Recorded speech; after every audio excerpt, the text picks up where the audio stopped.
So hectic diplomacy is on. S. Jaishankar flew to Moscow right after India hosted Wang Yi, the Chinese foreign minister.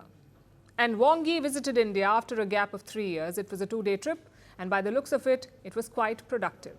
India and China have taken a big step towards normalization. A new reset is taking shape. Both countries have announced a series of initiatives. It's a clear roadmap of where this is headed. Let's begin with the border. It is the most sensitive issue. The entire relationship depends on it, on how India and China handle the border. Both sides have agreed to form 2 new groups. The first group will focus on defining the border. Remember, there is no clearly defined border between India and China. There is no formal agreement. What exists is the line of actual control, a line that stretches more than 3,400 kilometers, and this is where most disputes arise. So the first group will tackle this issue. They will work on a framework for delimitation so that India and China can move from a line of actual control to a clearly defined boundary. That's what the first group will do. The second group has a different task. Their job is to improve border management, to make sure that the peace holds. And with the formation of these 2 groups, India and China are sending a message. They want to resolve the border situation and not let the differences boil over. At the large group meeting, I am ready to work with you to build more consensus and identify the specific direction for our boundary consultations going forward and create more conditions for the improvement and further growth of our bilateral relations. But there's more to this reset. It's also about trade, people and connectivity. And on that front, there are significant developments to report. India and China have agreed to resume direct flights. They will finalize a new air services agreement. Both sides will make it easier to get visas, not just for diplomats, but also for tourists, students and businesses. There is good news for pilgrims too. More Indians will be able to travel to Mount Kailash and Lake Manasarovar. This will happen from next year. Remember, these are sacred sites for Hindus. They're located in Tibet. For years, thousands of Indians have made this journey.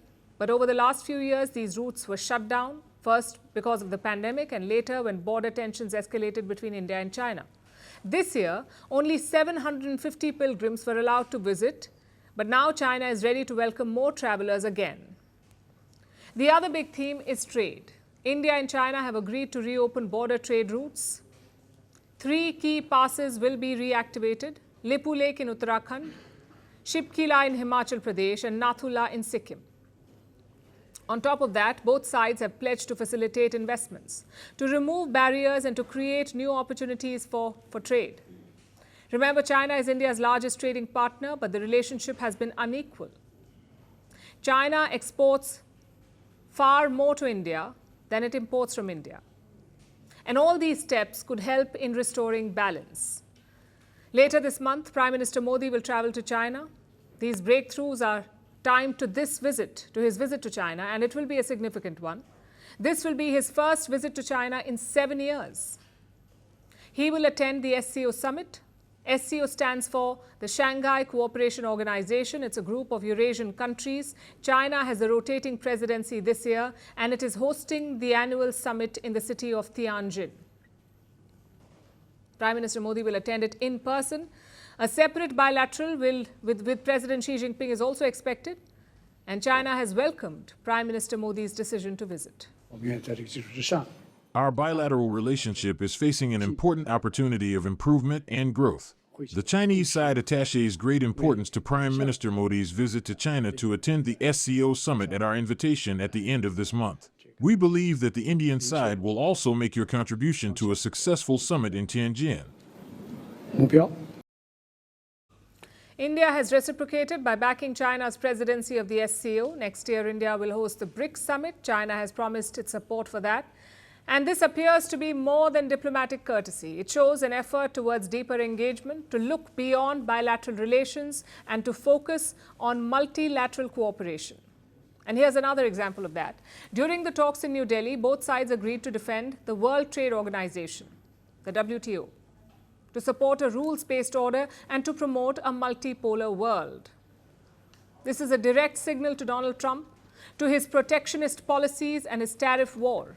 India and China want developing countries to have a greater voice. This is where they find common ground. In the last few days, they've made tangible progress, from border management to resumption of flights to trade and multilateral coordination. The momentum is visible. Prime Minister Modi's visit offers both sides a chance to consolidate these gains and to carry the reset forward.